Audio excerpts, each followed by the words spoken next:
Hello, friends, and welcome to episode 9 of the I Do Wedding Marketing Podcast. 9, like the number of selfies I take of myself in a day. maybe. Probably more? Probably. My name is Nina Adio, and I'd like to thank you for allowing this podcast into your earbuds, your Bluetooth, your car radio, wherever you are listening from. On the I Do Wedding Marketing Podcast, I discuss tips and tricks for wedding pros to DIY their social media or gain the confidence to outsource it. Last week, we talked about what to do when sales aren't moving and why it may not be cause for panic. You will want to go back and check out episode 8 for that. And in that episode, we get into the downward spiral that slow movement can cause and why what we're seeing may not even be accurate. So check that out. I think it'll give you a nice boost. But this week we're going to kind of spin off on that and discuss why it's important to change things up. This can mean a lot of things and go a lot of different ways, but as always, we are keeping it wedding industry specific. So get your pen and paper out, open up the notes tab on your phone, and let's get started. Okay, so number one, change up where you are posting. I will be the first to admit that I'm obsessed with Instagram. It's probably my social media app of choice, but it is definitely not the only social media app I'm on. On an average day, I'm likely logging onto Instagram, Facebook, YouTube, Twitter, and LinkedIn. And this isn't even addressing TikTok, Clubhouse, and other platforms. But am I posting for my business on those platforms every day? Definitely not. Is it because I shouldn't be posting on those platforms? Definitely not. It's a matter of having the time to experiment on what other platforms work for me.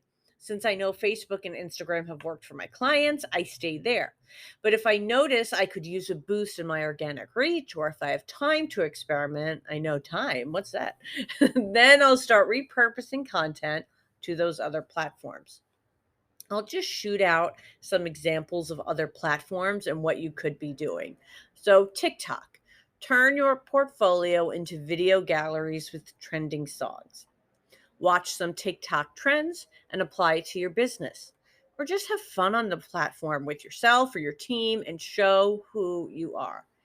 LinkedIn, follow the venues, newspapers, and big hitters in your area. They're on there. Engage with them. If you notice a venue is on LinkedIn that you have worked at, post an image and tag them. Or send a message to one of the team members and let them know what a good experience you had working there.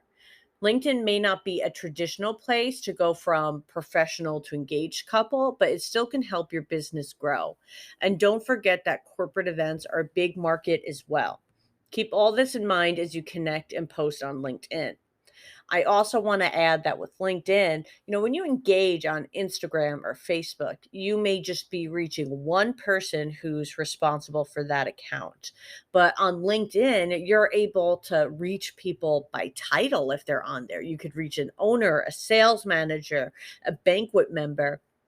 And that's certainly a great thing to start to utilize and try out on LinkedIn. You could message them just asking about their upcoming events or saying what you like about the venue, see if they're looking for more vendors on their team. It's just a great way to make connections, and it's a more expected on LinkedIn that people are going to reach out for connections. So you don't have to feel bad doing it. Now let's move on to Twitter. For me personally, I find Twitter to be one of the least visual platforms, but in the spirit of experimentation, try it. Try posting a wedding trailer or video to Twitter, see how it performs.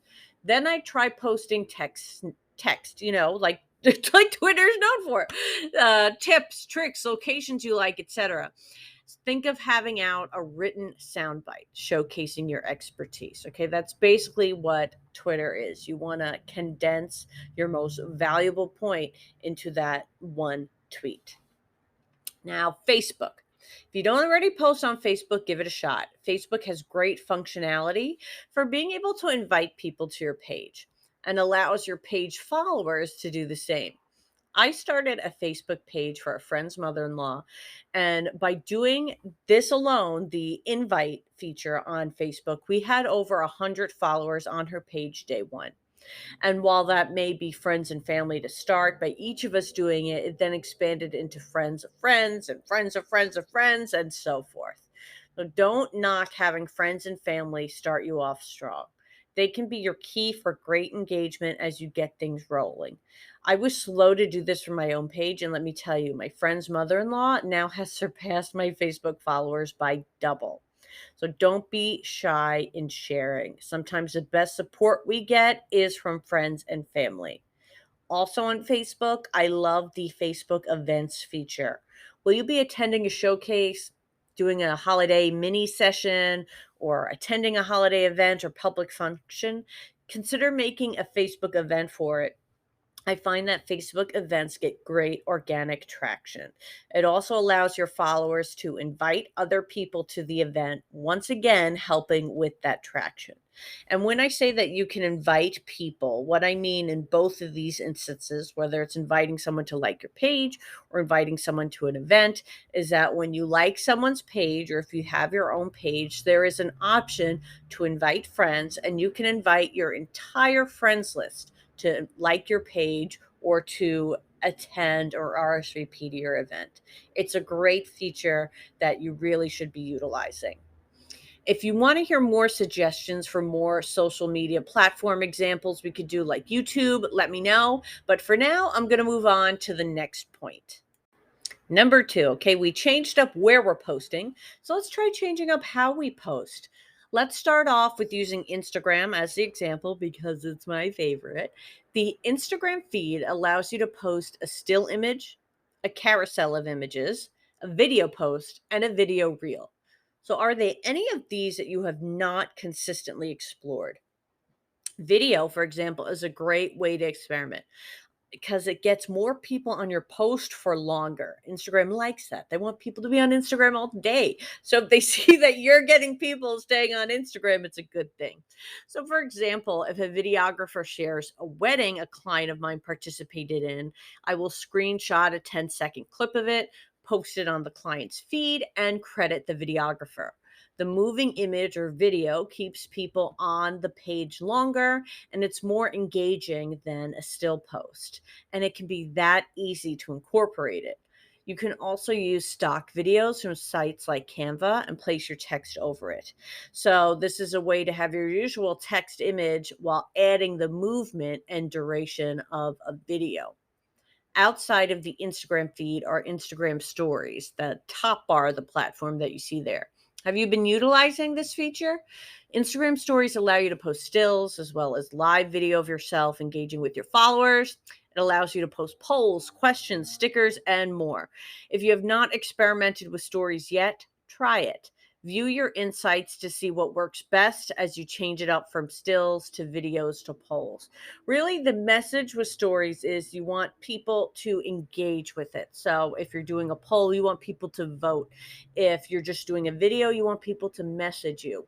You want people to engage with it because then that's what's going to make your stories come up as priority on their feed in the future. So if you need a further deep dive on these, reach out to me and we can work together on this. But for now, because I like to keep these episodes short and sweet, let's get on to the next point. Number three. All right, here we go. Let's change up who we are speaking to. Maybe you're not aligned with your target audience, or perhaps you're just not finding them. I fear to say, maybe you're just not engaging at all. Oh, if that's what's happening, okay. Engagement is what is going to help connect the dots between your posts and your audience. If you do not have time to implement an organic engagement strategy to your social media, then I have to encourage you reach out to me or another marketing professional because engagement is what is going to take you to the next level. So I really encourage that you find a way to work that into your strategy. But for this exercise, let's assume you're doing your own engagement and it's not working. Assess where and how you're engaging. Where are you finding people to interact with? Is it at the local romantic restaurants? I love that because the couples always hang out there. Is it in the followers of local influential accounts like magazines and venues? What about within your own follower list?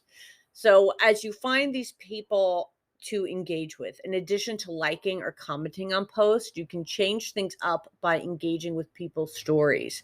You can send a simple story reaction if you're shy, or an actual written message. See how that makes an impact in your reach. So, those are three suggestions I have for changing up your social media strategy. Of course, a change up is not going to help if you don't observe the results. So, be on the lookout for increases in leads, followers, comments, and so forth on the platforms you're using. I am also kicking myself because you guys know I am a wrestling fan, and I just passed up on a great opportunity to theme this after the superstar shakeup Vince McMahon just loves to do. We could have had the social media shakeup. So maybe we can turn this into its own social media shakeup challenge. Let me know if that's something that would interest you. I am always just a direct message away, guys. I mean that. If you enjoyed hearing this today, please consider leaving an Apple Podcast review, as it means a lot and helps more professionals find this podcast. New episodes of the I Do Wedding Marketing podcast drop every Wednesday. I'm also live on my Instagram every Wednesday for 12 p.m. Eastern at I Do Wedding Marketing. It's a whole big wedding Wednesday here, guys. You can learn more about my services and inquire about working together at www.idoweddingmarketing.com. Thanks for being here. Until next week.